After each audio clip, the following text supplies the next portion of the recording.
All right, Ryen Russillo is here. We just watched Game 7 Mavs clips. Luka Doncic, 46 points, 29 in the first half. Not sure what else he could have done. His team just really wasn't good. More importantly, though, the Clips are starting to look like a team that could make the finals. I was impressed by the last two games. Really, really, really impressed by Kawhi Leonard, who, as it turns out, is one of the top 30 players of all time, in case we forgot. He 55 playoff games heading into today. Did you know this? His last 55 from 2017 to today, 55 playoff games, 39-4 were his averages, shooting 51%, 39% from three, 89% free throw. The two-way stuff, this all starts for me, Russillo. Game 6, that two-way game he played, which ranked among the best two-way games we've seen, I think, in the last 10 years. And then it carried over a little bit to today. But Kawhi, to me, is the story. I think you could make a case he's the best player left in the West. You could make a case the road is going through the Clippers, even though they will not have home court advantage for at least this next series and possibly neither of the next two. What do you think? Yeah, I have no problem starting with Kawhi because it was a little bit of a reminder of like, oh, this is why you do everything you can to go ahead and get him, even though you're never quite sure where you stand with him. Because when they're down 2-0, you're like, okay, wait a minute. They traded all these picks for Paul George to be able to bring in Kawhi. They've already gone through the first coach. They have that disastrous game. And look, he was terrible in Game 7 of last year when they lost to Denver, but I didn't really put it on him as much because it was, even though it was bad, he's built up enough equity. I think that's where some people have a hard time where it's like, well, if you say this about this guy, but then you say it about this guy, and you're like, well, it's usually because somebody else has done something before and we're more likely to give them a bit of a pass as opposed to somebody who hasn't done it before. But you're right. This was one of those reminders where he's had moments, even in some of those games last year against Denver, where, I know I kind of was changing where I was like, oh, maybe Giannis is the best player. Oh, no, wait, Kawhi's the best player in the league. And you're like, okay, wait a minute. I feel like an idiot because now LeBron's the best player again. But he had one play, Bill, 91-83. Terrence Mann got it in the short corner there to the right, and he airballed the three. Kawhi was the furthest player away from the rim, and he read it perfectly, ran through everybody. Luka wasn't even thinking of boxing him out because there's just a certain age you guys get to the NBA, and they're like, I'm done with that part of my game, boxing out people. Yeah. And he caught it, put it up. And it was just one of those moments you go, he's going to do whatever he wants right now, both offensively and defensively. So he deserves all the credit. I'm glad you brought that up because that was when the game was decided. Third quarter, 21-2 run for the Clips. It looked like it was going to be down to the wire game. And then Luka missed a couple free throws. Morris hit a 3. All of a sudden, they're up 5. The Kawhi offensive rebound thing that you mentioned happened. Terrence Mann got an offensive rebound, and all of a sudden the Mavs just looked slow. And then Luke Kennard came in, and he did a couple things. He had 11 points in 10 minutes. Yeah, he made a couple threes. After the third quarter, they were 16 for 31 from 3, and it just seemed like you knew where it was heading. But, so our West teams that are left, Clips, Phoenix, Denver, Utah. If you're going to rank who has the best player left, Kawhi is the best playoff proven player. Jokic, I think, has been the best player all season and has certainly had the biggest kind of impact. Utah does not have a player in that conversation. And then if you're Phoenix, you're kind of hoping Booker can be the offensive, can go toe-to-toe with anybody, but you don't really have a player like that either. And I always gravitate toward the best player as I try to figure out what the puzzle is as we keep going in these playoffs. But this is a scenario we're heading toward here where Utah has the best total team. Phoenix, I think, is probably number 2 for best kind of total team, most malleable.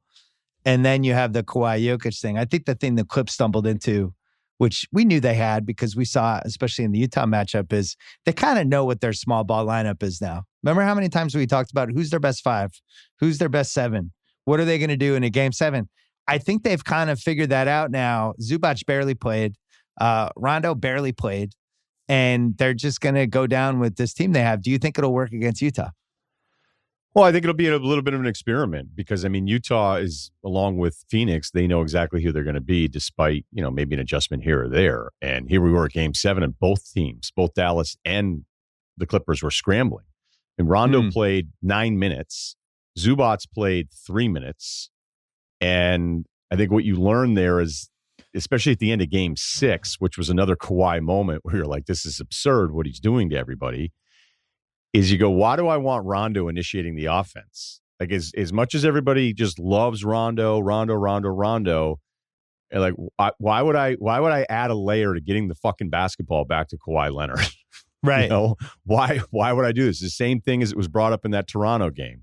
And when I had Nurse on the podcast, like, once he just kind of decides he's going to take over, like, everybody else is accepting of it, and he's just making the right, like, they had a zone that they tried against him. They tried zones for long stretches tonight, and it didn't really mean a ton. I mean, the other part of this Clippers game is Marcus Morris, who I've never thought of as a guy that's going to show up in a big spot. We saw it in game 6, 1 for 10. He was unbelievable.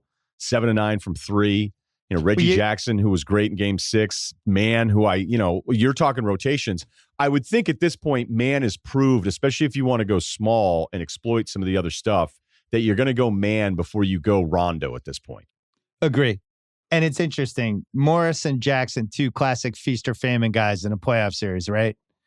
Where you're not really expecting that much from them, but if they show up, it's a bonus. And they get Jackson in game 6. They get Morris tonight. We've also seen scenarios where the team that's relying on those feast or famine guys, none of them all show up at the same time and you're out. Like that happened to the 2018 Celtics, right? All their feast or famine guys, Rozier, Morris, et cetera, none of them can make a shot. And then all of a sudden it piles up. For here, it has not mattered yet. I think the most interesting thing to me about that lineup was how well they moved the ball. I actually really like the shots the Clippers got. Now, I don't know how much of that was them just kind of figuring out who their guys are and how much of it was Dallas having to play one of the craziest gimmicks that's ever almost flipped a series, Boban and Porzingis together for just in game 6, you could have almost faulted them because they didn't have Boban in the last 5 minutes. In this game, they were like, all right, I guess we're going down with these 2 guys and we'll just be super slow and we won't be able to chase. And if you swing it around in the corner, we're not going to be able to be there in time. But this is our only chance. And the ball moving on the Clips, I thought was the best I've seen from them. We've made fun of them a lot, especially them and the Lakers too, about, it's like whoever gets the ball over midcourt, it's kind of, that's who's going to shoot. Did not feel that way in this game. But I can't tell how much of this was the Clippers finding who they are and how much of it was 2 gigantic 7-foot plus freaks kind of rumbling around in a zone. If you don't move the ball around, it's criminal. Yeah, look, they stayed zone. I mean, I was looking at it. I could have missed maybe a possession here or there, but I think Dallas stayed zone like the first 6 or 7 minutes of the game. Usually teams come out in zone and then switch it. And then in game 6, they had moments where it looked like the zone was working and then it wasn't real quick. You know what I mean? And then you're like, all right, we got to figure this thing out. I think the other part, like you could just look at stats and go, okay, wait a minute, guys. Like the Clippers, if you look at them, they go 24-24 from the free throw line. They're 20-43 from 3. Marcus Morris gives you 7 of 9 from 3. Reggie Jackson has some late buckets. Kennard had those 2. Terrence Mann. I mean, they had a lot of really unexpected good balance here, made all their free throws, terrific from 3. And on the other side of it, you have the Mavs make 11 free throws, so they're minus 13 there, and they're only 10 of 36 at like 29%, 28% from 3 for them. Because the other part of the storyline that was playing out as it played out through the series is that Luka goes crazy in the first quarter again. We've seen that where he's averaging 11 points in the first quarter, 10 in the second, 8, and then this is all coming into this game. Then he was around like 4 points per quarter in the fourth, and his shooting percentage was 31%. So it became a storyline in this one. And then it's always kind of like, oh, is he tired? Because that's what sucks when you lose. It's like, oh, he needs to condition more. He's got to go to post camp and he's got to do all these things. Meanwhile, he's clearly like one of the best players in the world in only his 3rd season in. But I thought he was fine because right as they were talking about whether or not he was tired, he hits a great post pivot. He hits a 3 right after that. I think, and this will play into how we talk about Atlanta and Philadelphia, Bill, it's very obvious that even great defensive players, there's a moment where they feel like they have to turn it on. And I've talked about Kawhi defensively, where I still think some of these guys that have the reputation, it's amazing because then you're only really judging your reputation and you can float a little. And I think all these guys, as great as they are defensively, will find times to float. The effort that the Clippers played with, trying to get back to the original assignment, fighting some of the switching, Kawhi just staying engaged during those big Luka possessions. I don't think it has as much to do with Luka as Luka's team around him is a mismatch of all these pieces, and a lot of them aren't that great. And it was Kawhi's defense. So, I don't look at like Luka has to now sit at home and watch film and reevaluate who he is as a player. I think that's kind of where this game turned again in Game 7. Kawhi's offense, then also knowing, hey, it's a Game 7, and I've got to play to another level that I'm not going to be playing consistently every time I'm out here because it's just not sustainable. I'm pushing back on one thing. I think that the Mavs lost the series in Game 6. And what I saw, and I don't know if I'm right, this is just, I still have the scars from when this happened to Antoine Walker 20 years ago. The foul shooting thing with Luka this whole series was a real issue, and I thought it affected him in Game 6, and I was amazed the announcers didn't talk about it. When he's at his best, he's going to the basket, he's doing that herky-jerky stuff. He's getting where he wants, and he's bouncing off dudes, and he's drawing contact constantly, right? Especially if his shot's not going in. He played Game 6 like a guy who didn't want to go to the free throw line. I felt like he was settling for a lot of stuff around the key. I thought he was dumping the ball over, like trying to draw contact, stuff like that. And I just don't think, I don't know why he wasn't comfortable from the free throw line. It's not like he's... Well, he's not because he's not making them. You know what I mean? It is a chicken or the egg thing. I don't know what happened. It's like, I'm not saying he's Steph Curry from the free throw line, but he turned into a 50% free throw shooter this whole series. And I really felt specifically in Game 6, it was a little better today.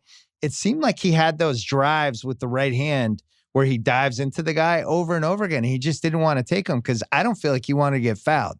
So I don't know if that was a neck thing or what was going on, but I really felt like Game 6 was the one to take. Granted, you might not be able to beat a Clippers team that has Kawhi play a game like the game he played. But on the other hand, if Luka, I thought, just could have bounced off some more people, you're talking about 4 points, which is what they needed to win that game. And I'd love to know the answer. What happened to his free throw shooting? Well, it's all mental. And I didn't say, like, I'm not sitting here defending the free throw thing. So when you say I got to push back, like, you're right. If there's an evaluation of who he is as a guy, then that's part of it. But I'm saying if I'm him, I'm looking back at the series. But I'm like, what the fuck happened? I'm just telling you, like, ask anybody who's ever started to think about it when you don't want to be there at the free throw line. It can be career altering. I'm serious. Yeah. It is devastating, man. Well, that's why I brought up Antoine. You were there. Remember that? All of a sudden, he didn't want to get fouled 5 feet from the basket. And he was doing those quick flips. Remember? Or he's like trying to kick it out. I remember all this stuff. Because most guys, you can see it on their face. Like LeBron had a weird turn, a few years ago, where then all of a sudden he didn't want to take the technical anymore because he wasn't making them. And Rondo was another one where it just went Rondo had a weird south stretch on him. Pierce had a weird stretch where I looked at it, and it was funny because I knew no one else saw it.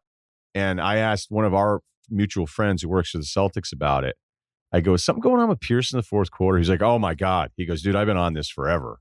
And then I went through, this is total nerd alert, but I went through like an entire season for Pierce and added up all of his free throw attempts the first 3 quarters and then did it in the fourth quarter. It was like 81 to 60%. But Pierce somehow corrected it, which is really rare. So you'd hate to see Luka this early in his career, because once you go up there with any kind of hesitation as a free throw shooter, the muscle memory just gets messed with and you start changing things up. It's really, I don't know. You're right. That part of it is really disappointing. And, it's probably, if he's perfect from the free throw line, or he's an 80-85%, maybe we're talking about Dallas and are the Clippers going to blow it up? Well, there was a couple of momentum ones too. Like near the end of the first quarter, he had a chance to go over 30 for the quarter, and he missed 2 in a row. And then during that 21-2 run we talked about, he missed those too. Just to talk about the Mavs really quick. First of all, you brought this up before we started recording. What happened to Josh Richardson? Because is he on the team? I'm gonna Google it just to double check. Curry's been crunch time for the Sixers all year. Last year, Curry was crunch time for the Mavs. They flipped Curry for Richardson because they wanted a wing who could defend and hit threes. And we've talked about this a few months ago. Richardson had this really fool's gold 2.5 months in Miami where he was awesome. And other than that, he's just been kind of an is who he is guy. This seems like the second Josh that Dallas has just has completely fallen apart on the Mavs. The first one being Josh Howard. So how many minutes did he play? 6? Yeah, I think he played 6 minutes. And then Brunson, who I legitimately thought about voting for like 3rd place for 6th man of the year. I felt like he would come in, swing games. He was good in crunch time. And the speed of the Clippers made him basically unplayable. They went with Trey Burke, who played 8 minutes, was 0 for 3 and a -10 in the 8 minutes. He was on there for most of that stuff. So he was bad. I don't know what happened to Maxi Kleber this year. He started out hurt, but that was a guy who was huge for them last year. He was terrible. Dwight Powell only played 5 minutes. And their big trade was JJ Redick, who never played at all. So they did have the expiring contract with James Johnson. They were never able to get anybody for it. Even Fournier, one of the least successful playoff players ever, would have played more minutes than basically anyone on their bench. Their bench had 6 points in this game. Yeah, Richardson a couple years ago scored almost 17 a game for Miami. He played 35 minutes, hit 36% from three, hit 38% from three the year before that. So you're thinking like 24, 25, plays defense, one of those wings who can shoot. Yeah. You're like, man, I would love to have this guy. And then it didn't happen in Philly. And then you thought, okay, well, that whole Philly thing was a mess. And I mean, he was basically a DNP. And it's like Carlisle just couldn't trust him. I mean, the Dallas thing is always so weird because you'll be looking at moments, you go like, Maxi Kleber's your first choice here to defend Kawhi. But Kleber actually does, he competes. Not to say like he's going to be shutting down Kawhi. Porzingis, even though his numbers are okay tonight, when you really look for him, he's just a level, like, look, even if you didn't like Porzingis, he's probably 2 levels below what he was at his best. And I don't know if it's a lingering health thing, but even when he hits a couple shots here or there or runs the baseline in the dunker spot, which they had some moments when they doubled Luka that I remember going back to game 1, you're like, okay, well, but it never seems to be in the flow of everything. It just is like, hey, I haven't taken a shot in 4 or 5 positions. I'm going to take one. I'm going to get beat for a rebound. He looks lost. So when you look at this roster, I mean, this would have been a disastrous series for the Clippers to lose. I watched Porzingis, and what scared me the last couple games is I actually thought he was playing hard. You can't use the, oh man, he's not into it, or they can't get him going. He played really hard. He was making the extra pass. Like, he wasn't a disaster. He's just not that good. And that he took that one pull-up 3 in the fast break. And Mark Jackson's like, I like that shot. And Van Gundy's like, what are you talking about? He's like, you like terrible. 2-on-1 pull-up threes? Yeah. It was so great that he called it out. His inability to use his size at all, where the Clippers just had no respect for him, right? They're putting like Terrence Mann and Marcus Morris and whoever else. It's not like Porzingis is going to post up. And if you look at the advanced stats for Porzingis' post-up, like, they're reprehensible, which is why they don't post them up.